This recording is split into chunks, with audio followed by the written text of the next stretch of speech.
Yo, welcome to Ross TV 23, and we're coming to you live today. How's everybody feeling, YouTube? We're going to discuss a quick topic. Do you think that President Donald Trump, former president of the United States, should run for president in the future? So I'm here with Burb and Bougie, and I know former president, but they still call him president. But when they, retire, do you think that he should run for president? Okay, so from my perspective, considering I am not conservative, I am not a Republican, I absolutely believe he should run, and the reason being is that he would suck up the bandwidth from the Republican Party, and all attention would be on him. If he makes the announcement in 2022, before the midterms, that he is running for president, he would absolutely take all of the spotlight. He would take he would get so much money that could be going to actual candidates that Republicans need for the individual houses and Senate races. So for me, as someone who is absolutely not a conservative, absolutely not a Republican, I say go for it and announce it right now. Now, if I was part of the Republican establishment, I would be freaking out right now if Trump was considering running or considering announcing that he was running. But I'm not a Republican strategist, because on their end, just like I said, if he were to run or to announce that he's going to run, money is just going to shift towards him. And in order to have an effective party, you need to have pieces in place. You need to have pieces in the House. You need to have pieces in the Senate. You need to have pieces in local level government, and that needs funding as well. So him taking up bandwidth would be bad for the actual Republican establishment. But for me, go ahead and run. That's me speaking. But I am absolutely not a fan of him and do not want him to win. But I know that he would kind of sabotage the rest of the Republican Party just with his presence. Well, so just it's been an interesting. Let me see.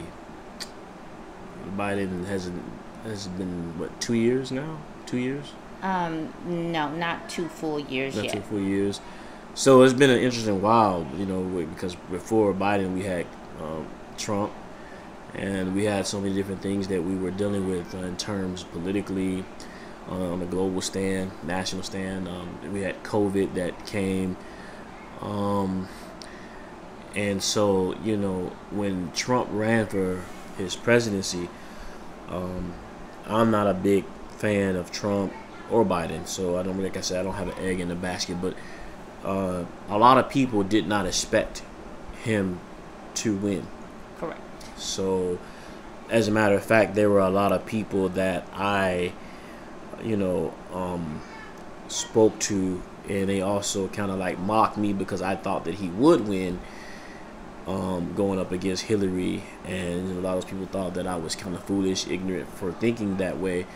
And lo and behold, they got the shock of their lifetime and the roller coaster of their lifetime. He ended up winning.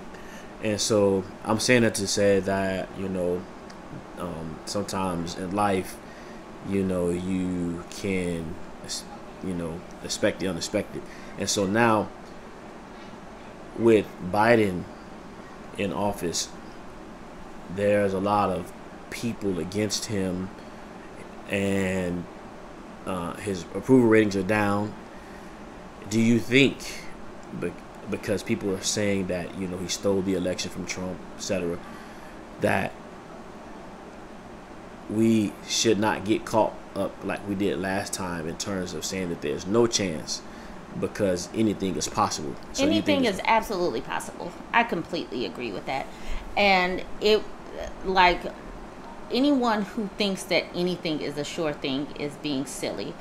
But by the same token, the people who get so wrapped up in it and it impacts their lives to the point where it's like, oh my God, is either this or our lives are shifting. Those are extremists as far as politics goes. So, yes, obviously, people need to keep it in the back of their mind that sometimes their candidate might lose.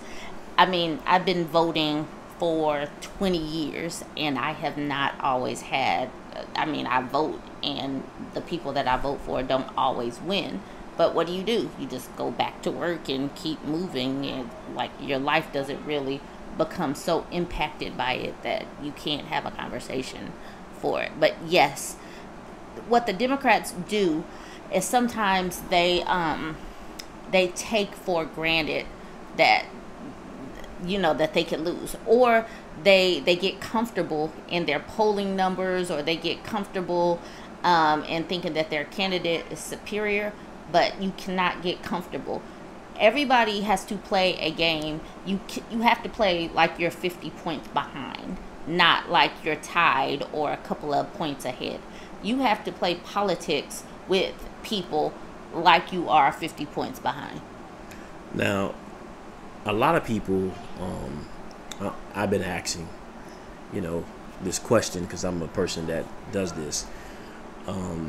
They've been saying stuff like, I don't want Trump, but if he gets in, the economy is going to be a little bit more better. And they said something about, like, I was talking to someone, a doctor recently, and he was saying that he doesn't want him, but he would be happy in terms of the stock market. He would, it was a lot better under him than in Biden. And some people feel that, gas prices, even though they're starting to go down a little bit, but they're up on a global standpoint, that Trump is better in terms of the economy because they feel that the Democratic Party really doesn't offer much in terms of to the people. And so some people felt that besides COVID, that the economy was better off with Trump. Do you feel that the economy is better off with Trump in office in terms of business? Number one, no president impacts the stock market. So just get that out the way. The stock market runs on feelings from people buying and selling. There are no presidents in anything that they sign that are impacting the government. The stock market. So if people are saying that he impacted that, they're not speaking from a standpoint of knowing anything about the economy. Also, presidents do not impact gas prices. Gas prices are impacted by things that are happening globally. And the fact that other countries with this war are also feeling the impact of higher gas prices and higher petroleum prices and higher oil prices, and they do not have Biden as president means that it's not just Joe Biden in anything that he has put through. So people who think that all of a sudden, because of Biden getting into place, that the economy has shifted, are not speaking from a stance of understanding the economy. Right now, we are in a point of hyperinflation. And a lot of this hyperinflation started when we started pumping money into the economy because of COVID. We were pumping money into the economy because people couldn't go to work. People were struggling.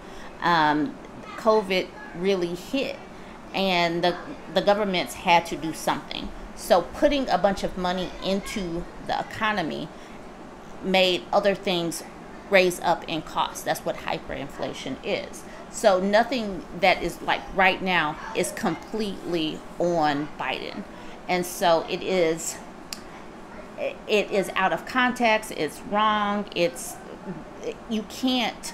Biden has been in for less than 2 years.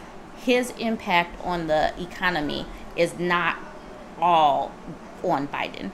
And so, no.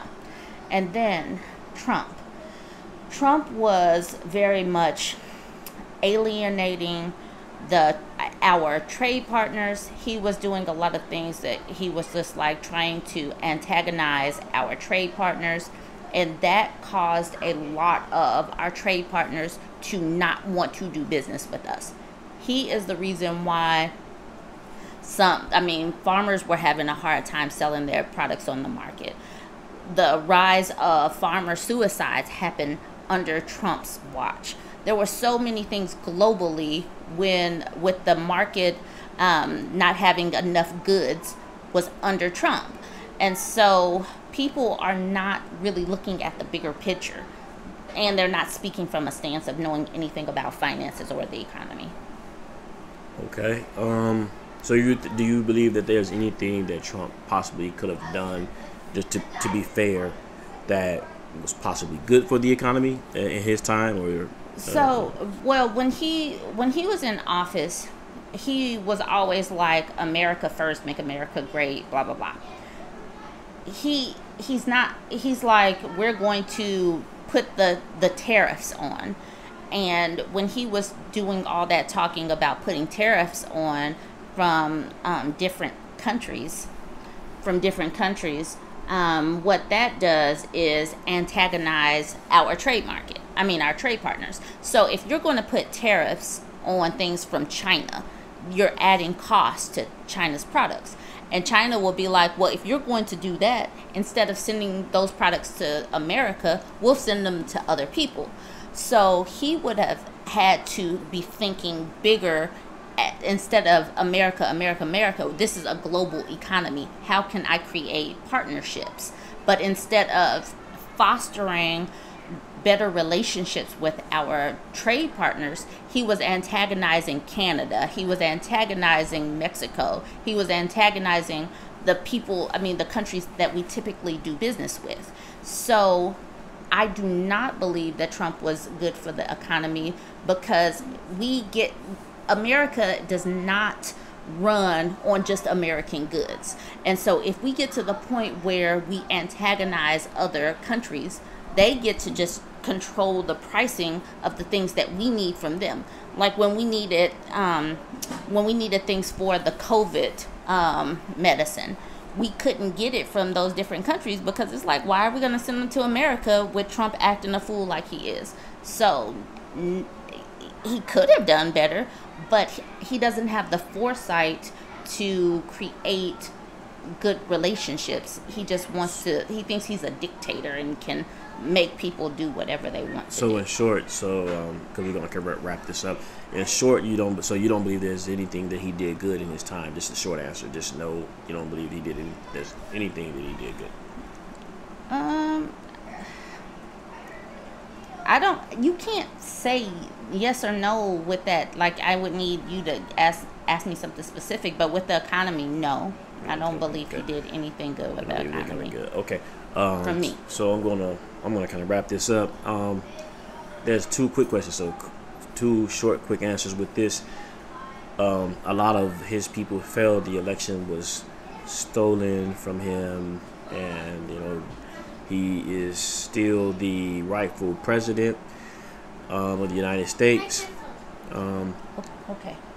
What do you feel, and